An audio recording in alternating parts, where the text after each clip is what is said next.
Bienvenidos a todos y todas, soy David Gómez y esto es Ciclismo de ayer y de hoy, un podcast que habla de ciclismo sin filtros. Pues ya tenemos el Giro de Italia comenzado, primera etapa, y lo que tengo que decir, así no se puede comenzar una gran vuelta. No se puede comenzar una gran vuelta con una carrera donde llegan todos los ciclistas casi al 100%, casi sin haber gastado ni un gramo de fuerza, con esa potencia, además al sprint, encima que te metan un embudo, un final que tiene ni dos carriles para poder sprintar. No sé, yo creo que no lo han pensado muy bien este final de etapa. Además, unas vallas que no sé si son reglamentarias, con unas patas que se veían ahí fuera, que una de esas patas ha provocado la caída. Me parece que así no se puede empezar una gran vuelta porque desluce un montón el espectáculo. Es decir, hemos visto una etapa donde 10 corredores se han disputado el sprint. No sé quién quiere ver eso. A lo mejor, si lo hubieran puesto, pues yo qué sé, en una avenida un poco más grande, pues hubiéramos visto un sprint más lucido y hubiéramos estado hablando del gran sprint que hemos visto. Pero ahora tenemos que hablar de una caída que estaba cantada, que yo no sé si estaba en la casa de apuestas en qué metros iba a provocar la caída, pero todo el mundo esperaba esa caída. Y al final se ha producido. Se ha producido por ese cúmulo de cosas que estoy hablando. Por unos corredores que no llegan cansados, por ser una primera etapa de una gran vuelta, por tener el doble premio, por buscar los huecos menos inesperados y al final también por ese estrechamiento, por no tener casi espacio para poder avanzar y por las patas también de las vallas, que al final es que se ha visto clarísimo. Luego os hablo un poquito más de ese final. Antes, como siempre, vamos a repasar un poquito los protagonistas, que han sido pocos en esta etapa. Diría que casi dos. Vamos a poner un tercero, que ahora os hablaré de él. Ha habido una fuga de inicio muy temprana. Ha costado muy poco hacer la fuga.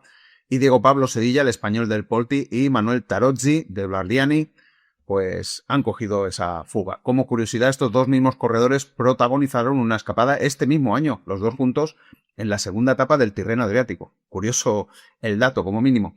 Y otra curiosidad es que Tarozzi estuvo en 9 escapadas el Giro pasado. Es una pasada.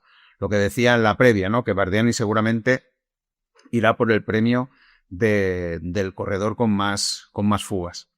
No los han querido dejar demasiado tiempo porque ya digo que todo el mundo quería pues el premio final y ya a 135 kilómetros para el final Quick-Step, líder Trek y Uribe han puesto un corredor que han estado tirando, ese mismo corredor han estado tirando casi hasta el final de la etapa. La ventaja superará con poco los 2 minutos y se han podido repartir. Vamos a decir, se han podido repartir, porque al final ha quedado como repartido. Para Diego Pablo Sedilla, la maglia azzurra, porque había 2 cotas que él ha pasado en primera posición, y el sprint intermedio para Tarozzi. Por tanto, tenemos el corredor español mañana con la maglia azzurra y Tarozzi siendo el líder del sprint intermedio. Uno de los puntos calientes este año en el Giro de Italia es el Red Bull kilómetro, ¿no? Ese sprint bonificado que hay. Hay un sprint que solo da puntos, que es el del sprint intermedio, y otro sprint que normalmente está en los últimos kilómetros de las etapas, que da bonificación. Tarozzi ha pasado por delante de Sevilla, pero lo curioso ha sido la pelea. Ha habido una muy buena pelea entre bastantes corredores, no sé, 8 o 9 corredores que se han disputado los 2 segundos que quedaban de bonificación. La verdad es que ha sido bastante sorprendente. Incluso Lennart Van Ember ha intentado anticipar saltando 1 kilómetro antes de ese Red Bull kilómetro, intentando buscar esos 2 segundos. Yo creo que todos tenían en mente la etapa de mañana, donde esos 2 segundos a lo mejor pueden ser importantes de cara a, pues incluso conseguir una maglia rosa. El que se ha llevado al final los 2 segundos es Antonio Morgado. Antonio Morgado ha sido el que se ha llevado esos 2 segundos. La fuga acabará a 23 kilómetros de la meta y si queréis nos vamos ya a los últimos 5 kilómetros. Los últimos 5 kilómetros se está rodando a más de 60 kilómetros por hora.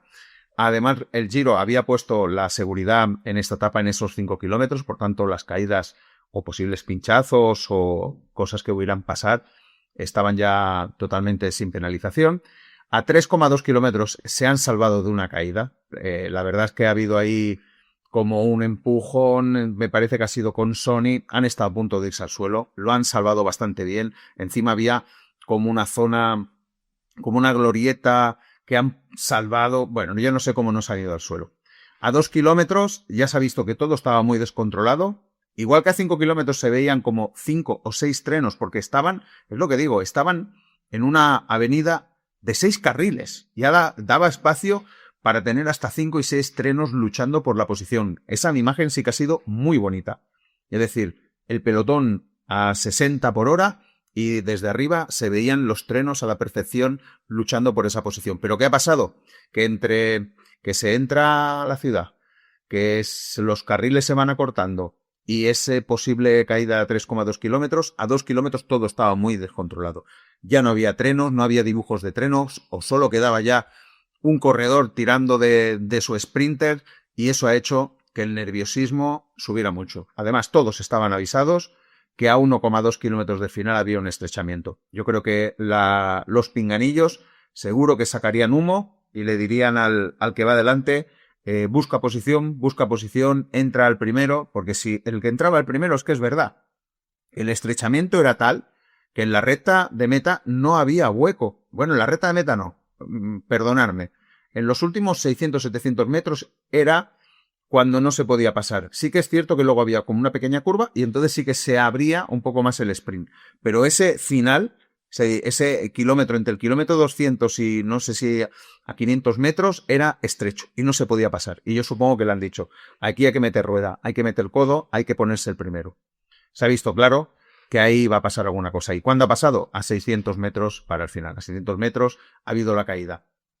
Se ha visto un corredor del Decathlon que intenta irse por la parte, vamos a decir, derecha del grupo, intentando ganar posiciones, y ha salvado lo que digamos una pata. Es decir, iba a chocar con una de las patas y irse al suelo, la ha salvado, ha hecho como un golpe de volante y eso ha provocado como una onda, y esa onda es la que ha provocado la caída. Al final, la caída, por suerte, pues ha parado todo el pelotón y han recibido por los que había justo en esa línea, ya digo, después de los 10 corredores que han llegado, solo han llegado 10 corredores sprintando, pues toda esa línea se ha quedado parada, el pelotón se ha parado en seco, y luego ya cada uno ha llegado como ha podido, y teníamos un sprint con 10 corredores. Y aquí ha habido varios errores. El primero, Max Barsey del Lidl, que era el lanzador de Jonathan Milan.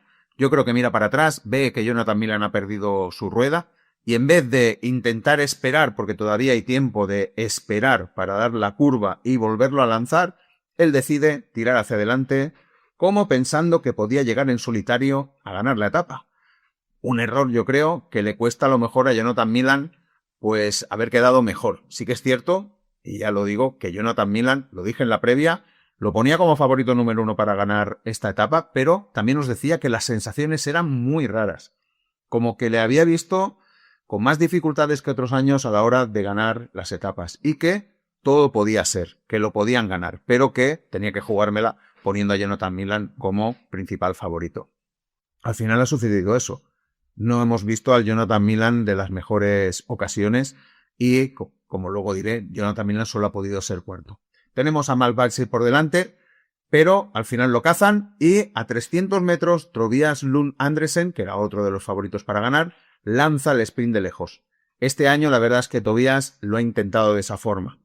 Pero claro, estamos en un Giro, estamos con los mejores sprinters, o casi todos, sí que es cierto que falta alguno, Tim Merlier, por ejemplo, Jasper Philipsen, sí, faltan, pero que ya me entendéis. Y además, primera etapa, primera malla rosa. Lo intenta a 300 metros y no le sale bien la jugada porque se encuentra con un Paul Manier. Este sí que es de las mejores condiciones y le consigue arrebatar la victoria. Por tanto, Paul Manier primero, segundo Tobias Andersen, tercero Ethan Vernon, que la verdad es que en ese cycling había estado trabajando mucho la posición, confiaban mucho en él. Cuarto, Jonathan Miller. Quinto, se ha podido poner Maddis Mitchell. Giovanni Lonardi, que no falla, sexto. Pascal Ackermann, séptimo. Y luego ya lo que viene a continuación es el lanzador de Manier, el lanzador de Milan, el lanzador de Tobias Lund Andersen, que son los que han sobrevivido. Es decir, 7 han sprintado de verdad, los otros 3 eran los lanzadores. 27 victorias para Paul Manier, tercera del año, después de las 2 que había conseguido en Portugal. Es su victoria más importante. Sí que había conseguido victorias World Tour, en el Tour de Polonia, en el Tour de Guangxi, pero ninguna como una etapa en el Giro de Italia. Octavo corredor más joven en ganar una etapa del Giro, 22 años, 24 días. El más joven es Joshua Tarling, que lo consiguió el año pasado. Y pues desde 2023 un francés no se ponía la maglia rosa. Ahí en ese momento fue Bruno Almirail, por tanto también ahí rompiendo ese dato. Y Paul Manier, ¿qué ha dicho cuando ha llegado a meta? Fijaros que también hablará del estrechamiento.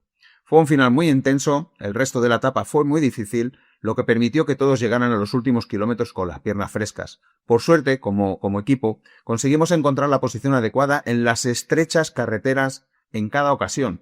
Dries Van Gestel y Jesper Stuyven hicieron un gran trabajo para mí en ese sentido y estoy muy contento de haber podido terminar la etapa. Lo que os digo, aquí lo comenta todo. Corredores fresco, estrechamiento.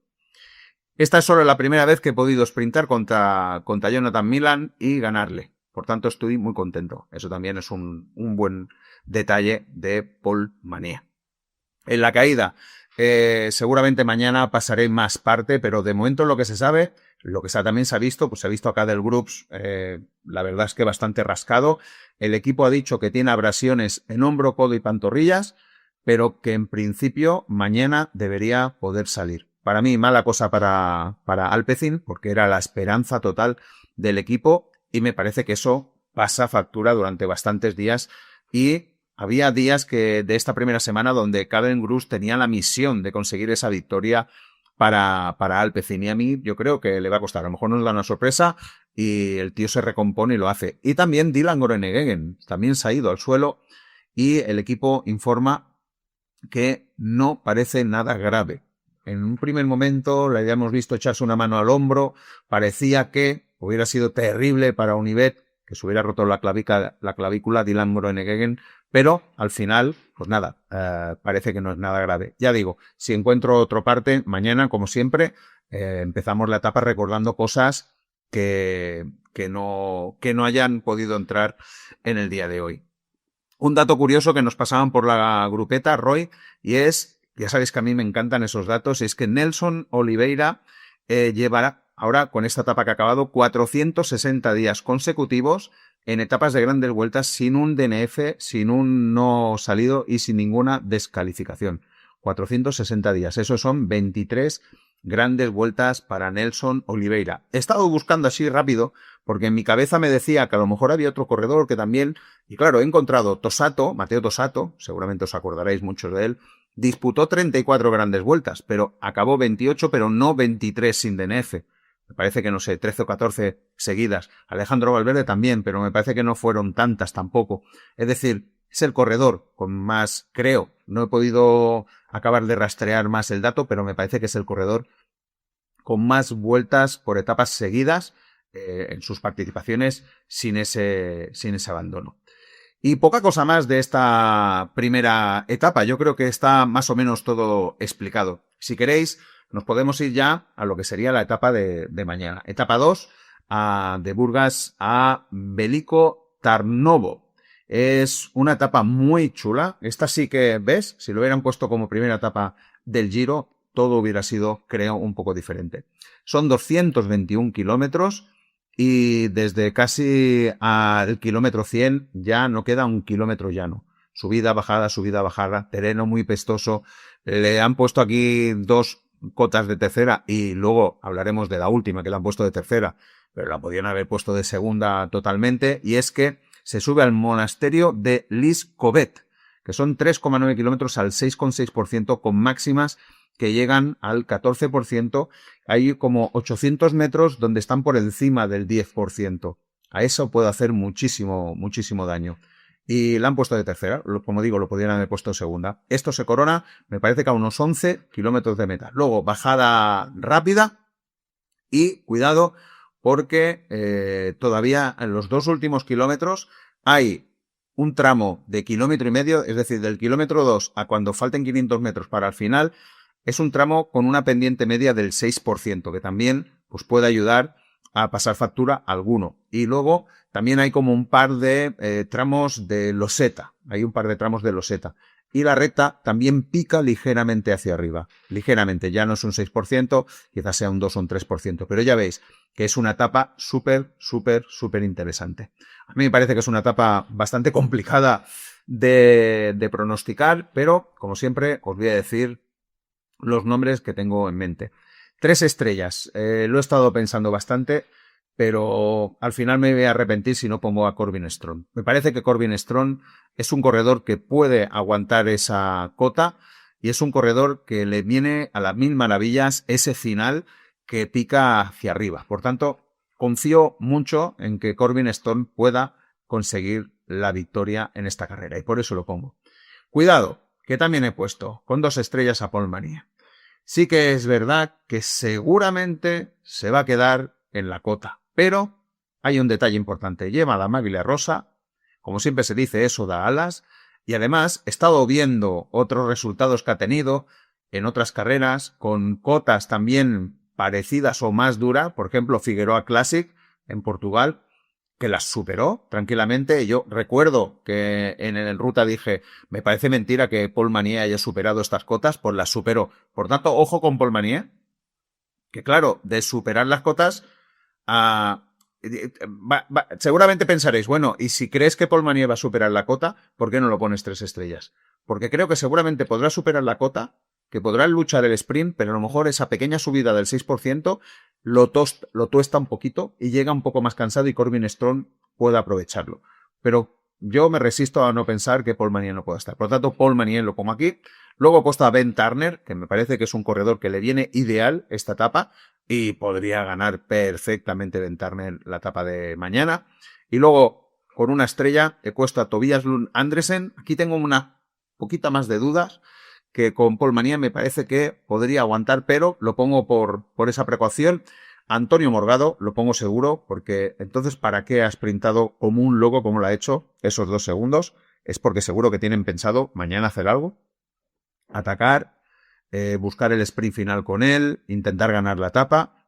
Antonio Morgado es una apuesta también para ganar. Y cómo no, aquí tiene que estar Andrea Vendrame, porque es un corredor que este año lo está haciendo muy bien, que está en muy buena forma y que yo creo que puede tener también sus opciones. No es un ganador nato, es cierto que no es un ganador nato, pero ya sabéis que es un zorro viejo y que siempre aprovecha las oportunidades. Otros corredores que he apuntado, aquello de vamos a vigilarlos, Jonathan Narváez, ¿por qué no? Es decir, si Jonathan Narváez está bien, esta etapa le viene como anillo al dedo, y si no van con Morgado, a lo mejor van con Narváez. Pero claro, teniendo lo que digo, teniendo los 2 segundos, por eso pienso más en Morgado que en Narváez. Guillermo Tomás Silva, que también está en muy buena forma y le puede venir muy bien. Aurlisa Aurlar, ojalá, qué bueno sería para Movistar llevarse esta etapa. Un clásico como Edardo Zambanini, que también puede hacerlo muy bien. Aquí pienso más en el top 10 para Zambanini. O Erico Zanonzello, que también pienso que puede ser un top 10. O Paul Penoet, que vamos a ver si pasa también la cota. Serían los corredores que veo para mañana. Y ya está. Hasta aquí el primer día del Giro de Italia. Hasta aquí el primer día, ya lo hemos salvado. Os tengo que avisar que mañana llegará tarde la crónica de la etapa, básicamente porque voy a estar fuera todo el día y seguramente la subiré el domingo por la mañana. En cuanto pueda, el domingo por la mañana os subo la crónica porque la etapa va a valer mucho la pena. No nos podemos perder la crónica de la etapa de mañana. Lo siento, llegará tarde y luego ya sí, creo que la etapa 3 la podré hacer con normalidad. Pero bueno, que quería avisaros para que no estéis pendientes de si se sube o no se sube el podcast. Pues nada, espero que os haya gustado este primer día del Giro de Italia. Me lo podéis hacer saber mediante vuestro like. Os estaré súper agradecido. Oye, y pasar la voz, que aquí tenéis un pequeño resumen de lo que ha sido la primera etapa de este Giro de Italia. Como siempre digo, muchas gracias por haber llegado hasta aquí. Sed felices, disfrutad del ciclismo. Chao, chao.